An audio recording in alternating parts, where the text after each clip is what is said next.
Good morning student. आप सभी का हमारे यूट्यूब चैनल MLS क्लासेस में स्वागत है।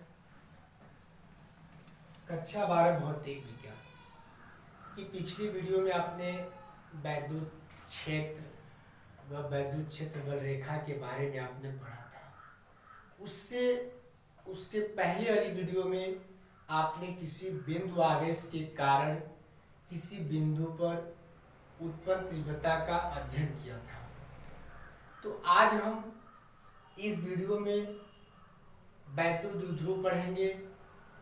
वैद्युत द्विध्रुव आघूर्ण क्या है, वैद्युत द्विध्रुव के कारण किसी बिंदु पर उत्पन्न तीव्रता का या उत्पन्न क्षेत्र का सूत्र क्या होगा, उन्हीं का निगमन करेंगे।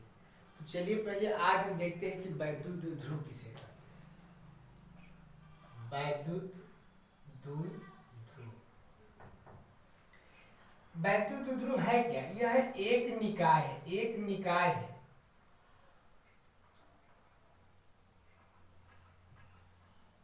यह निकाय दो आवेशों से, दो विपरीत प्रकार की परंतु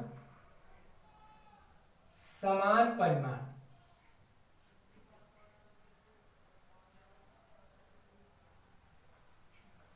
के आवेशों से बना होता है।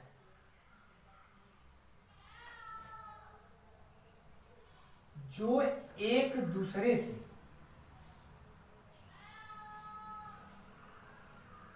बहुत अल्प दूरी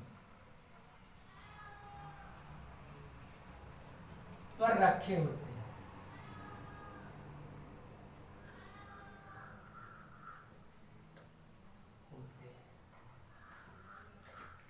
यह एक निकाय का मतलब सिस्टम है। जो देखिए यहाँ पर, जो यह एक निकाय है जो दो विपरीत प्रकार की आवेश ले लीजिए, एक प्लस ले लिया और ये माइनस ले लिया। जो दो विपरीत प्रकार के परंतु समान परिमाण की, अर्थात अगर ये प्लस 10 कूलम का है तो ये माइनस 10 कूलम का ही होना चाहिए। अगर ये 2 कूलम का है, प्लस 2 कूलम का है तो ये माइनस 2 कूलम का होना। दोनों आवेश के प्रकृति देखिए, एक प्लस में और एक माइनस, लेकिन दोनों के परिमाण आपस में बराबर होने चाहिए। समान परिमाण के आवेशों से बना होता है। जो एक दूसरे से बहुत ही अल्प दूरी, हमने मान लिया वह अल्प दूरी क्या है, 2l।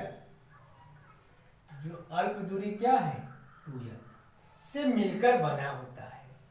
यही आपका ये वैद्युत द्विध्रुव है या यह निकाय है, जो दोनों आवेश एक दूसरे से बहुत ही कम दूरी पर, मतलब बहुत ही अल्प दूरी पर, वो अल्प दूरी क्या माना जा रहा है, 2l। अब हम यहां पर पढ़ेंगे वैद्युत द्विध्रुव आघूर्ण किसे कहते हैं। वैद्युत द्विध्रुव आघूर्ण, वैद्युत द्विध्रुव आघूर्ण, वैद्युत द्विध्रुव के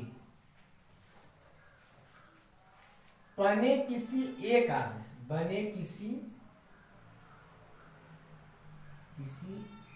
एक आवेश तथा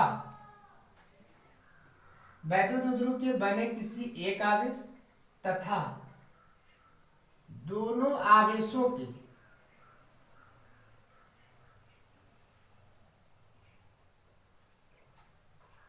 बीच की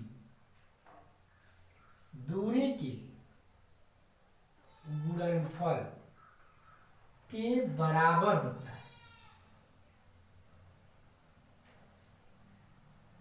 देखिए वैद्युत द्विध्रुव हो गया, बन गया किसी एक वैद्युत द्विध्रुव के बने किसी एक आवेश, वैद्युत द्विध्रुव दो आवेशों से बना है, प्लस आवेश और माइनस आवेश, किसी एक आवेश तथा दोनों आवेशों के बीच की दूरी, क्या है, 2l। तो दोनों आवेशों के बीच की दूरी के गुणनफल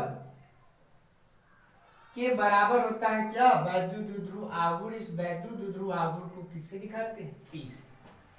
इस वैद्युत द्विध्रुव आघूर्ण क्या है, सदिश राशि है जिसकी दिशा माइनस आवेश से प्लस आवेश की ओर होता है। इसकी दिशा मतलब वैद्युत द्विध्रुव आघूर्ण को P से दिखाते हैं। इस P का जो मान होता है वैद्युत द्विध्रुव के किसी एक आवेश तथा दोनों आवेशों के बीच की दूरी के गुणनफल के बराबर होता है, जबकि यह वैद्युत द्विध्रुव आघूर्ण जो होता है सदिश राशि है जिसकी दिशा किधर से किधर होती है, प्लस आवेश से माइनस आवेश से प्लस आवेश की ओर होता है। अब इसका मात्रक क्या हो जाएगा, यहां से मात्रक देख रहे हैं यहाँ आवेश से, आवेश का मात्रक क्या हो जाएगा, कूलाम इनटू बीच की दूरी है, बीच की दूरी क्या हो जाएगी, मीटर, कूलाम इनटू मीटर। ये क्या हो जाएगा, वैद्युत द्विध्रुव आघूर्ण का मात्रक। अब बीमा क्या हो जाएगी इसकी, तो हम जानते हैं कि आवेश की बीमा होती है 80 और दूरी की बीमा होती है L। अब इसे सही क्रम से लिखा जाए तो LTA, मतलब जो वैद्युत द्विध्रुव आघूर्ण है, वैद्युत द्विध्रुव आघूर्ण की जो बीमा होती है LTA होती है और जो मात्रक होता है कूलाम इनटू मीटर होता है। वैद्युत द्विध्रुव आघूर्ण का जो सूत्र होता है P बराबर होता है Q इंटू 2L और यह सदिश राशि है जिसकी दिशा किधर से किधर होती है, माइनस आवेश से प्लस आवेश की ओर, अर्थात ये हम वैद्युत द्विध्रुव दिखा दिए, मतलब वैद्युत द्विध्रुव आघूर्ण P को दिखा दिए कि अब इसकी दिशा माइनस आवेश से प्लस आवेश की ओर होगी। ये आपका वैद्युत द्विध्रुव आघूर्ण निकला और ये वैद्युत द्विध्रुव निकला। अब इसकी सहायता से हम इस वैद्युत द्विध्रुव के कारण, अर्थात जहां वैद्युत द्विध्रुव की बात होगी वहां पर दो आवेश होने चाहिए और दोनों आवेश विपरीत प्रकृति के होने चाहिए और दोनों आवेश के परिमाण आपस में बराबर होने चाहिए। तो अब वैद्युत द्विध्रुव के कारण किसी बिंदु पर उत्पन्न तीव्रता का अध्ययन करेंगे, जिस प्रकार से किसी बिंदु आवेश के कारण, हमने पहले ही कहा था, पिछले वीडियो में आपने देखा होगा, तो उसमें किसी बिंदु आवेश के कारण किसी बिंदु पर उत्पन्न तीव्रता का सूत्र का निगमन किया गया है। उसी की सहायता से इस वैद्युत द्विध्रुव के कारण किसी बिंदु पर उत्पन्न वैद्युत क्षेत्र की तीव्रता का हम क्या करेंगे, अध्ययन करेंगे। वैद्युत क्षेत्र के कारण वैद्युत क्षेत्र की तीव्रता का अध्ययन करेंगे, वो भी वैद्युत क्षेत्र के कारण वैद्युत क्षेत्र की तीव्रता का अध्ययन हम पहले अच्छी स्थिति में करते हैं। अच्छी स्थिति का क्या है, अच्छी स्थिति का मतलब वैद्युत द्विध्रुव को मिलाने वाली रेखा के समानांतर किसी बिंदु पर तीव्रता ज्ञात करना वह अच्छी स्थिति में होता है। तो पहले हम उसी स्थिति का क्या करेंगे, अध्ययन करेंगे। तो माना वैद्युत द्विध्रुव ए बी है, ए और बी है, जिनके बीच की अल्प दूरी क्या है, 2L, जिनके बीच की अल्प दूरी हमने क्या मान लिया, 2L, जिसके मध्य बिंदु O से इनके अच्छी स्थिति में R दूरी पर मध्य बिंदु ये O है, उससे R दूरी पर कोई बिंदु P है, जिस पर हमको वैद्युत क्षेत्र की तीव्रता का अध्ययन करना है, जिस पर हमको वैद्युत क्षेत्र की तीव्रता का अध्ययन करना है। तो हम पहले क्या करेंगे, आप पिछले वीडियो में देखे थे किसी बिंदु आवेश के कारण किसी बिंदु पर उत्पन्न तीव्रता का सूत्र क्या होगा। तो हम वैद्युत द्विध्रुव के प्लस आवेश और माइनस आवेश के कारण इस बिंदु पर तीव्रता का सूत्र निकालेंगे। अब परिणामी तीव्रता निकालेंगे, वह वैद्युत द्विध्रुव के कारण उत्पन्न तीव्रता का सूत्र होगा।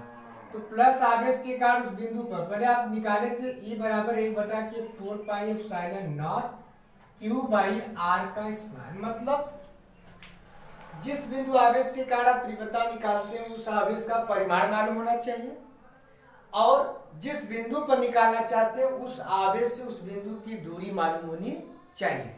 तो चलिए प्लस आवेश के कारण पहले देख लेते हैं दूरी कितनी होगी। ये वाली दूरी आप फिगर से देख रहे हैं L, और ये वाली दूरी क्या है R। तो टोटल दूरी कितनी हो जाएगी L प्लस R। ये प्लस आवेश के कारण दूरी हुई। यहां से यहां तक की दूरी R है और यहां से यहां तक की दूरी क्या है L। तो R में से अगर हम L दूरी घटाएंगे तो माइनस आवेश के कारण उस बिंदु पर क्या निकल जाएगी, तीव्रता निकल जाएगी, जो R माइनस क्या हो जाएगा L। अब हम प्लस बिंदु A, प्लस आवेश बिंदु A पर है, तो A के कारण तीव्रता की दिशा क्या होगी, तो आप दो तरीके से देख सकते हैं। पहला तरीका ये समझे, यहां कोई प्लस आवेश रखिए। अब प्लस आवेश रख दिए तो प्लस आवेश और प्लस आवेश के बीच लगने वाला बल क्या होगा, प्रतिकर्षण। अर्थात वैद्युत क्षेत्र की दिशा जो होगी प्लस आवेश के कारण वो बाहर की ओर होगी, जो ये होगा, क्योंकि ए बिंदु पर प्लस आवेश है। अब इसके कारण यहाँ प्लस आवेश रखे थे और इसके यहाँ पर माइनस आवेश, इनके बीच क्या सा बल लगेगा, आकर्षण बल। जब आकर्षण बल लगेगा तो ईबी के कारण उत्पन्न तीव्रता क्या होगी, दोनों की तीव्रता एक दूसरे के विपरीत है। इससे सदिश राशि में यही होता है कि तीव्रता अगर एक दूसरे के विपरीत है तो उनका अंतर किया जाएगा। तो पहले हम प्लस आवेश के कारण उत्पन्न तीव्रता मान लें, तब लिखेंगे आप प्लस आवेश के कारण तीव्रता ये बराबर 1/4πε0 क्यू बटे के दूरी क्या है L प्लस R। यहाँ देखिए स्क्वायर है तो यहाँ पे भी क्या लगा देंगे स्क्वायर सूत्र से। अब माइनस आवेश के कारण तीव्रता ईबी बराबर कितना हो जाएगा 1/4πε0 क्यू बटे के R माइनस L का होल स्क्वायर, जो देख रहे हैं यहाँ पर दूरी है। बिंदु P पर परिणामी तीव्रता ई बराबर, अब यहाँ परिणामी तीव्रता क्या करते हैं, बड़ी तीव्रता में से छोटी तीव्रता को घटा देते हैं। जो आवेश P के निकट होगा, मतलब प्लस आवेश P के निकट होगा तो तीव्रता अधिक होगी। अगर जो आवेश P से दूरस्थ होगा उसकी तीव्रता कम होगी। इसलिए EB में से EA को हम क्या करेंगे, घटा देंगे। तो क्या आ जाएगा 1/4πε0 क्यू बटे के R माइनस L का होल स्क्वायर माइनस 1/4πε0 क्यू बटे के R प्लस L का होल स्क्वायर। ये परिणामी तीव्रता निकल रही है ई बराबर, देख रहे हैं आप लोग क्या 1/4πε0। अगर 1/4πε0 नहीं लिखना चाहते हैं तो आप जानते हैं 1/4πε0 किसके बराबर होता है, k के बराबर होता है। तो हम डायरेक्ट लिख रहे हैं k इंटू क्यू। अब आपका बचेगा R माइनस L का whole square minus R plus L का होल स्क्वायर। अब इसको हम हल करेंगे k into Q R plus L का whole square minus R minus L का होल स्क्वायर बटे, आप देख रहे हैं कि R माइनस L और R प्लस L है, ये a square minus b square का फार्मूला हो जाएगा R का स्क्वायर माइनस L का स्क्वायर और पूरे का होल स्क्वायर। अब इसे हल करिए आप लोग, k into Q a plus B के फार्मूले से R का स्क्वायर प्लस L का स्क्वायर प्लस 2RL, यहाँ पर हल करिए R का स्क्वायर प्लस L का स्क्वायर माइनस 2RL बटे के R का स्क्वायर माइनस L का स्क्वायर का होल स्क्वायर। अब क्या आपका आएगा तीव्रता E बराबर K क्यू। यहाँ देखिए कोष्टक खोलेंगे, इसी जगह हल कर देंगे। कोष्टक जैसे ही हटेगा तो अंदर की संख्या जो धनात्मक होगी वो ऋणात्मक हो जाएगी और जो ऋणात्मक होगी वो धनात्मक हो जाएगी। तो ये धनात्मक था इसलिए यहाँ पर ऋणात्मक लगा दिए। ये धनात्मक है तो ये ऋणात्मक लगा दिए, ये ऋणात्मक है तो ये धनात्मक हो जाएगी। अब इसको हल करिए, देखिए एल स्क्वायर कट जाएगा, आर का स्क्वायर आर स्क्वायर कट जाएगा, बचेगा क्या आपका के इंटू क्यू, 2LR यहाँ पर भी है तो 4L R हो जाएगा बट्टे आर का स्क्वायर माइनस यल का स्क्वायर का होल स्क्वायर।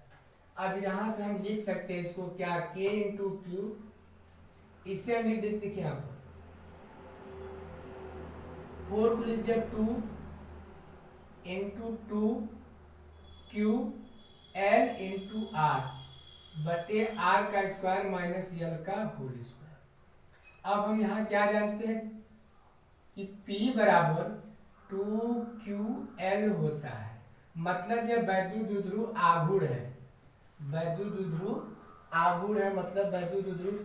तो E बराबर क्या हो जाएगा, K इंटू 2 इंटू, इसकी जगह हम क्या रखेंगे P इंटू आर बटे के आर का स्क्वायर माइनस एल का होल स्क्वायर। अब यहाँ आप एक चीज देख रहे थे कि पहले ही बताया गया था वैद्युत द्विध्रुव में, यह जो अल्प दूरी 2L बहुत ही कम है, इसलिए हम इस R की तुलना में इस L का मान बहुत ही छोटा होगा, इसलिए इसको हम नगण्य मान लेंगे अर्थात छोड़ देंगे। तो अब वही लिखा जा रहा, R की तुलना में L बहुत कम है, बहुत छोटा है, जिसे नगण्य मान लिया जाता है, जिसे नगण्य मान लिया जाता है, मान लिया जाता है। तो क्या हो जाएगा, नगण्य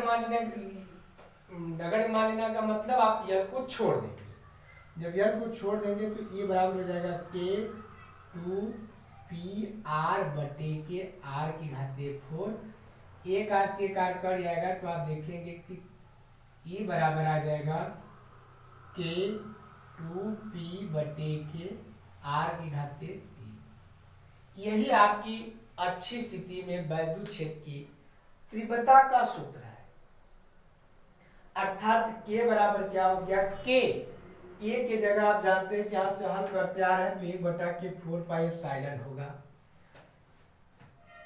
2 इंटू पी क्या है, वैद्युत द्विध्रुव आघूर्ण है, बटे आर क्यू मतलब वैद्युत द्विध्रुव आघूर्ण से उस बिंदु के बीच की दूरी क्या होगी, यही की सहायता से आप अच्छी स्थिति में किसी भी बिंदु पर वैद्युत क्षेत्र की तीव्रता का अध्ययन कर सकते हैं। अब इसकी सहायता से आप अपने किताब अगर आपके पास होगा तो आप भौतिक विज्ञान के प्रथम चैप्टर कूलॉम के नियम वैद्युत क्षेत्र से आप कुछ न्यूमेरिकल लगाएंगे जो सूत्रों की सहायता से, तो आपका न्यूमेरिकल लगता चला जाएगा। अगर यह वीडियो आपको पसंद आए तो सब्सक्राइब और लाइक करना